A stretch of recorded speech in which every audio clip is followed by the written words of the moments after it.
नमस्कार दोस्तों, स्वागत है आपके अपने YouTube चैनल स्टडी रफ्तार पीसीएम में। कि अभी तो शुरुआत की है, अभी पूरा आसमान बाकी है। कि अभी शुरुआत की है, अभी पूरा आसमान बाकी है। इतनी जल्दी नहीं हारेंगे क्योंकि अभी हमारी पहचान बाकी है। कि इतनी जल्दी नहीं हारेंगे कि हमारी अभी पहचान बाकी है। तो आज की वीडियो हम क्लियर कराने वाले क्लास 12 केमिस्ट्री के चैप्टर 1 के एक बहुत ही इंपॉर्टेंट टॉपिक जिसका नाम है कूलाम लॉ यानी कि कूलाम का नियम। इसे हम बहुत ही आसान भाषा में क्लियर कराने वाले जिस यानी कि इसका फॉर्मूला कैसे बनता है, इसकी परिभाषा क्या है और इसे तनु विलयन पर कैसे लागू करते हैं और इसे इसकी सीमा क्या है। तो बने रहिए वीडियो के लास्ट तक। तो बिना किसी देरी के शुरू करते हैं, तब तक आप चैनल को सब्सक्राइब कर लीजिए। तो चलिए शुरू करते हैं राउल्ट का नियम बिना किसी देरी के। तो इससे पहले उदाहरण देकर समझाते हैं यानी कि राउल्ट का नियम बनता कैसे है यानी कि कैसे लागू होता है। तो जैसे कि हम पहले कोई एक पात्र लेते हैं,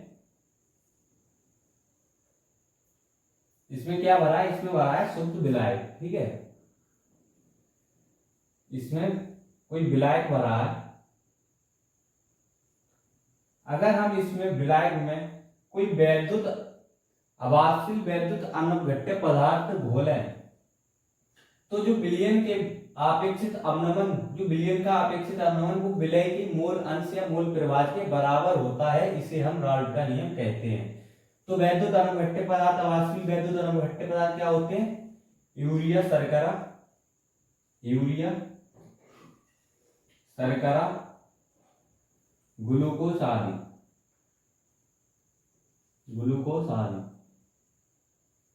ठीक है, तो जब हम किसी विलायक में कोई वैद्युत अवाष्पशील वैद्युत अनवघट्य पदार्थ डालते हैं तो विलयन के वाष्पदाब का अपेक्षित अवनमन जो है वो विलय के मोल अंश या मोल प्रवाह के बराबर होता है। इसे हम राउल्ट का नियम कहते हैं। तो इसकी परिभाषा ऐसे ही लिखेंगे। तो राउल्ट का नियम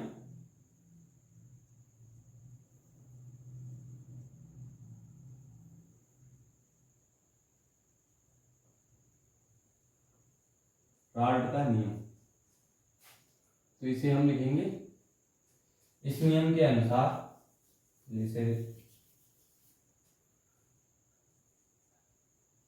इस नियम के अनुसार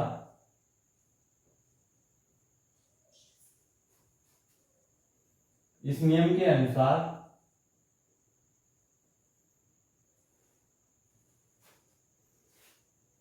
किसी विलायक में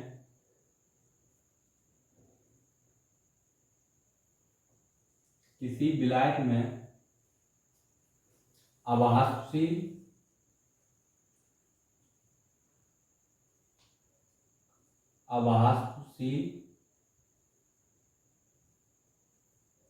वैद्युत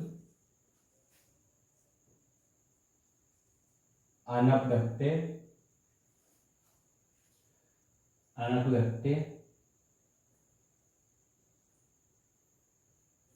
पदार्थ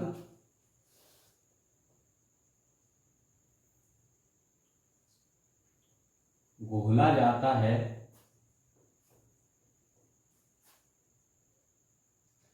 तो विलयन के वाष्पदाब का अपेक्षित अवनमन, विलयन के वाष्पदाब का अपेक्षित अवनमन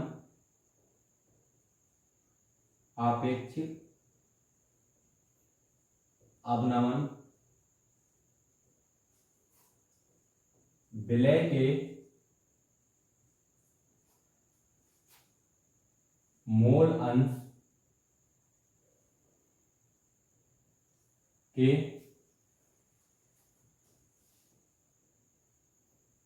बराबर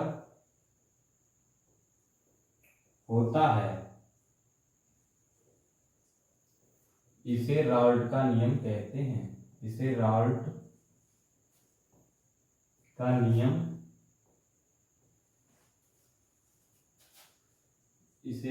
नियम कहते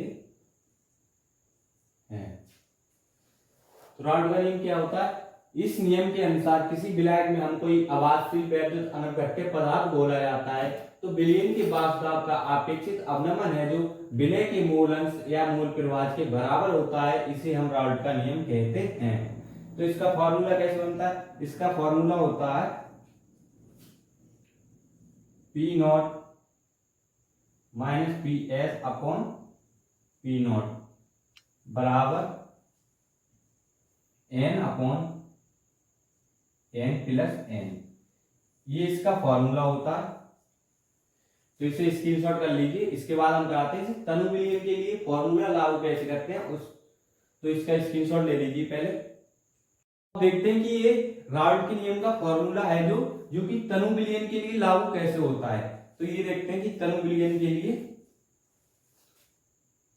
यानी कि तनु विलीन के लिए, तनु विलीन के लिए तो फॉर्मूला क्या था? P not minus P S upon P not बराबर N upon N plus N. अगर हम तनु विलीन के लिए फॉर्मूला लागू करते हैं तो जो एन प्लस एन ना, एन प्लस एन है, एन प्लस एन बराबर कैपिटल एन हो जाता है। ठीक है, तो यहां फॉर्मूला हो जाएगा P not minus P S upon P not बराबर एन अपॉन कैपिटल एन। ठीक है, तो एन क्या होता है? P not minus P S upon P not बराबर एन क्या होता है? एन होगा small W upon small M, और यहां होगा capital M upon capital W. ठीक है, तो नहीं, यहां भी होगा capital W upon capital M, capital W upon capital M. ठीक है, तो यहां क्या आएगा? P not minus P S upon P not बराबर, तो ये नीचे में ऊपर चला जाएगा, तो यहां हो जाएगा W upon small W upon small M, और small W upon small M, और यहां हो जाएगा M upon W, capital M upon capital W. तो ये इसका फॉर्मूला होगा तनु विलीन के लिए। ठीक है, तनु विलीन के लिए इसका ये फॉर्मूला बनेगा। तो यहाँ पी नॉट क्या है? तो ये तो जरूरी है लिखना कि पी नॉट और पी एस है क्या। यहाँ पी नॉट है विलायक का वाष्प, विलायक का वाष्प दाब, और पी एस विलयन का वाष्प दाब, विलयन का वाष्प दाब, और स्मॉल डब्ल्यू विलय का भार, विलय का भार, स्मॉल एम क्या? विलय का अणुभार, विलय का अणुभार, कैपिटल डब्ल्यू विलायक का भार, विलायक का भार, और कैपिटल एम विलायक का अणुभार, विलायक का अणुभार। ठीक है, तो ये तो इसका हो गया तनु विलीन के लिए फॉर्मूला। अब इसकी देखते हैं सीमा, तो इसका स्क्रीनशॉट ले लीजिए, उसके बाद इसकी सीमाएं और देखते हैं। तो देखते हैं इसकी सीमाएं क्या होती है, राउल्ट के नियम की सीमाएं, यानी कि राउल्ट के नियम की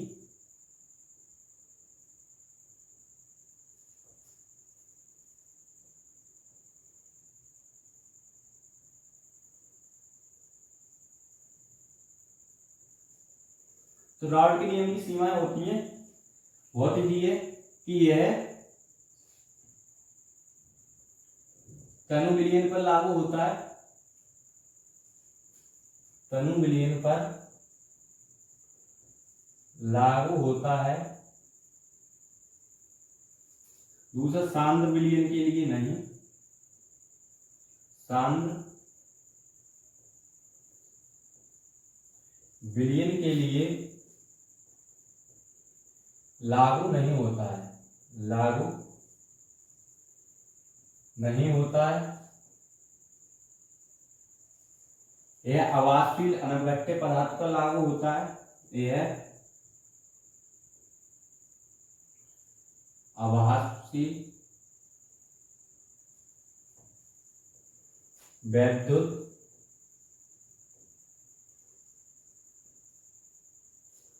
अनवरटे पदार्थ पर लागू होता है। पदार्थ पर